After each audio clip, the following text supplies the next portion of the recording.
As the new energy vehicle and the lithium battery industries advance, the demand for lithium ore in the Chinese market continues to rise. However, China is not self-sufficient in lithium ore and relies on imports. As more countries decouple economically from China, this presents significant challenges to China's lithium ore supply. China has a lithium reserve of over 4 million tons, accounting for 8.9% of the global reserves and ranking fourth globally in production, contributing to 13% of the global output. Despite this, compared to the consumption of lithium elements in the Chinese market, this capacity falls significantly short. Experts predict that by 2030, China's demand for lithium elements will reach as high as 700,000 tons, with 450,000 tons to 500,000 tons relying on imports, resulting in an external dependence of 65 to 70%. Most concerning is that China's lithium ore is low grade. An industry insider comments about its poor quality. These domestic mines are garbage. Domestic lithium mines in zero point 0.3 to zero point 0.4 lepidolite are all being snatched up.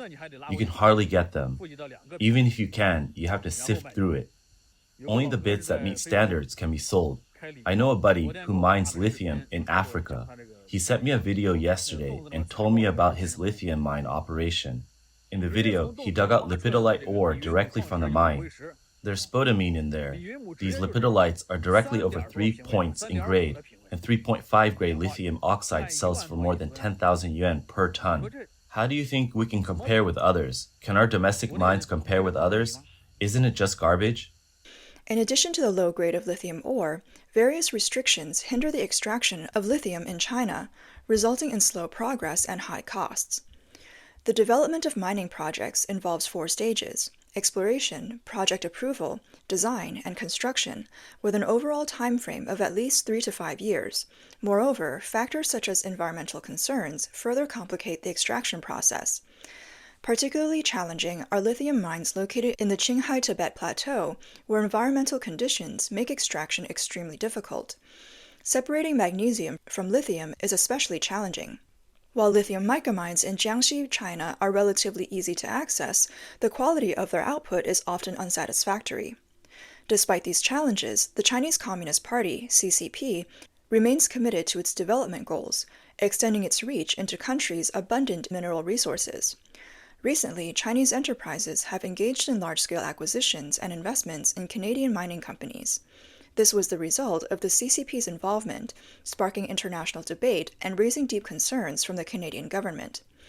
On March 14th, the Chinese ambassador to Canada stated in an interview that despite Canadian Prime Minister Justin Trudeau's efforts to restrict foreign investment, China would continue to operate in Canada's key mineral industries. This statement suggests that the CCP intends to persist with its forced buying and selling business, regarding the willingness of the Canadian government to engage in such transactions. Pei Wu further criticized Canada for obstructing normal trade between Canada and China and politicizing ordinary business cooperation. He claimed that this collaboration provided much-needed funds to Canadian miners and was conducted on the basis of mutual respect and mutual benefit. While Canada hastens to draw boundaries, the CCP persists in its relentless pursuit. Despite clear policy rejections from the Canadian government, the CCP continues to forcefully invest in and buy Canadian enterprises. This coercive behavior has sparked strong international condemnation. The CCP's aggressive moves in the lithium mining business stems not only from its dependency on foreign resources, but also from its ambition to control the industry. Professor Sun Guoxiang from the Department of International Affairs and Business at Taiwan's Nanhua University believes that the CCP aims to dominate the global production chain. He stated, "Although developing countries also possess these mineral resources, they require investment. China finds it more convenient to directly purchase already developed mines from developed countries. China seeks to control both ends of the global industry chain to compete with the West and the United States. It understands that these key industries are crucial bargaining chips or foundations." Sun Guoxiang explained, "This demonstrates the CCP's self-interest. Currently, the government still has funds for purchasing, so it continues to buy rare earth minerals, graphite, lithium, and others from abroad. When the mineral resources of other countries are depleted, China will possess abundant reserves.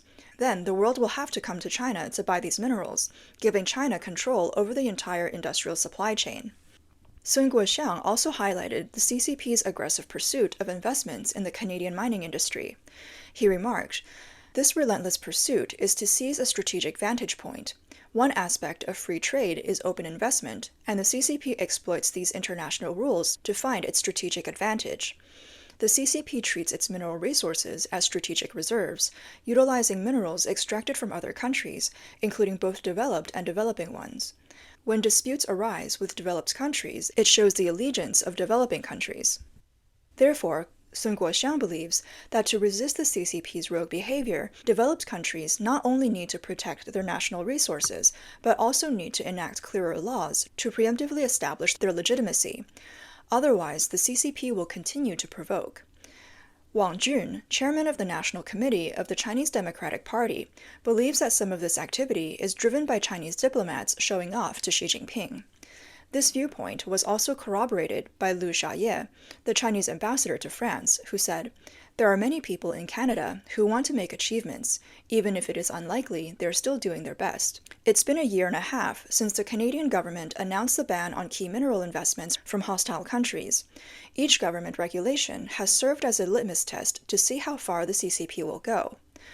On January 28 this year, the Canadian Parliament held a hearing on the acquisition of a Canadian lithium company by a Chinese business.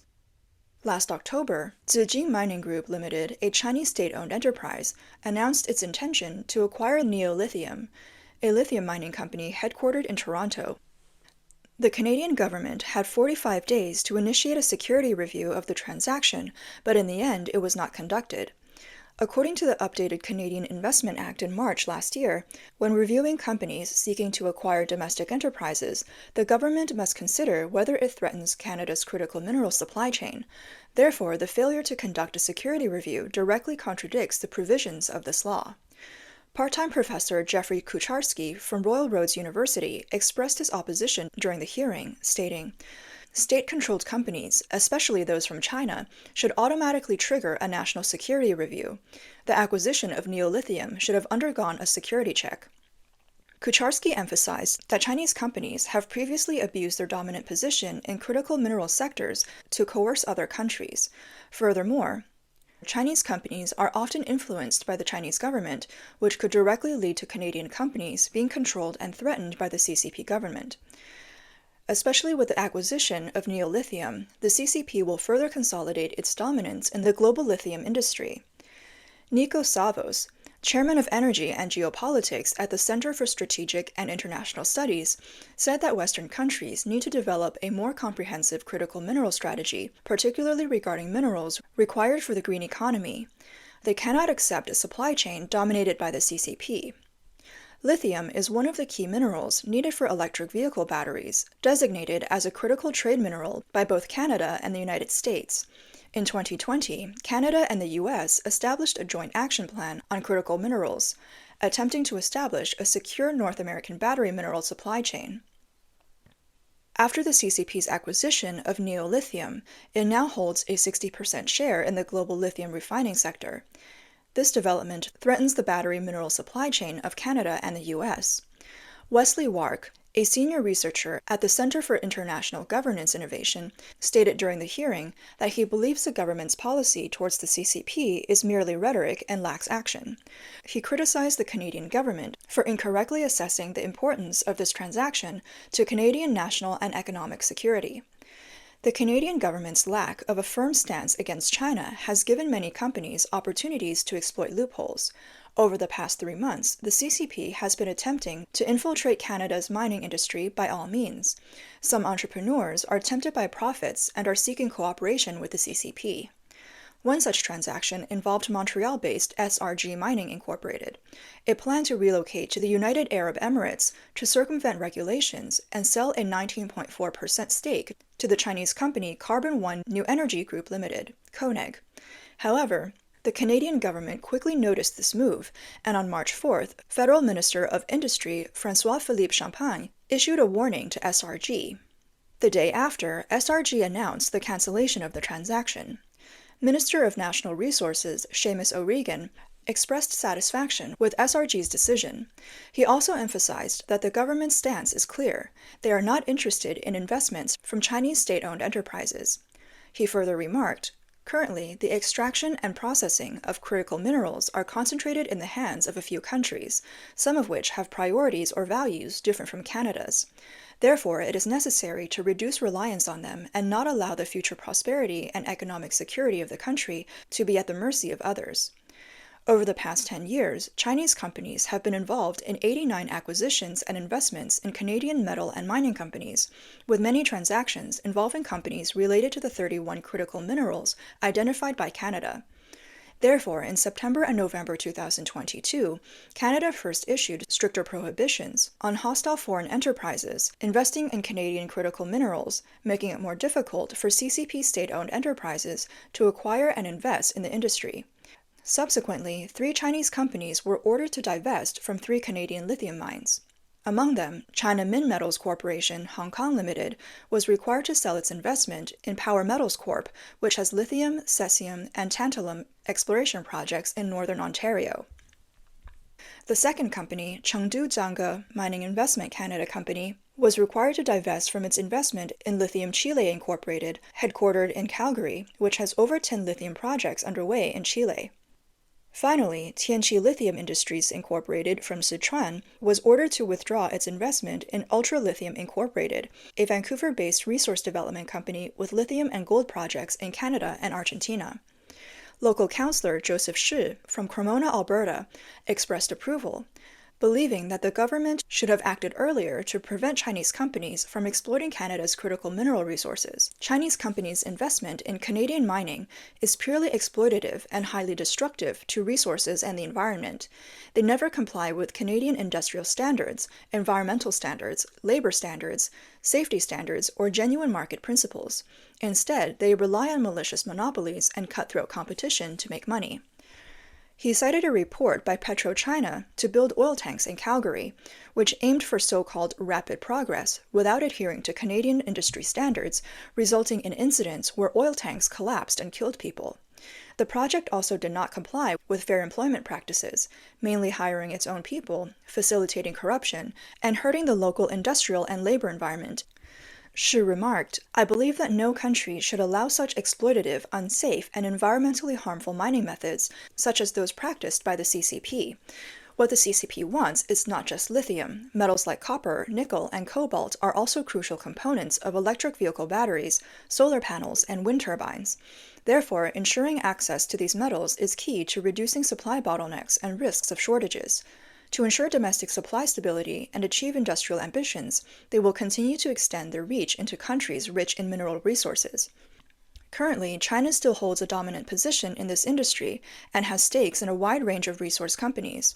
From Canada to distance itself from the CCP, it must develop supply chains for these minerals and cooperate with other friendly countries to reduce dependence on China.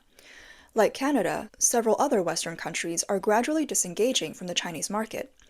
According to a report from the Federal Statistical Office of Germany in Berlin, imports from China to Germany decreased by approximately 13% last year. Although Sino-German trade relations have a long history, the United States may have surpassed China as Germany's export destination. Japan and South Korea are also partly decoupling from the Chinese market. Industry insiders in China revealed that exports to China from Japan and South Korea have declined, and they no longer prioritize business with China. Meanwhile, data from the U.S. Census Bureau shows that exports from Japan and South Korea to the United States have increased and surpassed those to China. In terms of policies towards China, the Biden administration has not only retained the tariffs on China imposed during the Trump era, but has also increased restrictions, banning the sale of semiconductors and manufacturing equipment to China, and even imposing restrictions on technology investment. The Biden administration has also proposed a 25% tariff on imports of electric vehicles from China. Meanwhile, Japan is leading the international community in procuring rare earth elements, moving away from the Chinese market. The EU is taking measures to punish China for flooding the European market with cheap electric cars.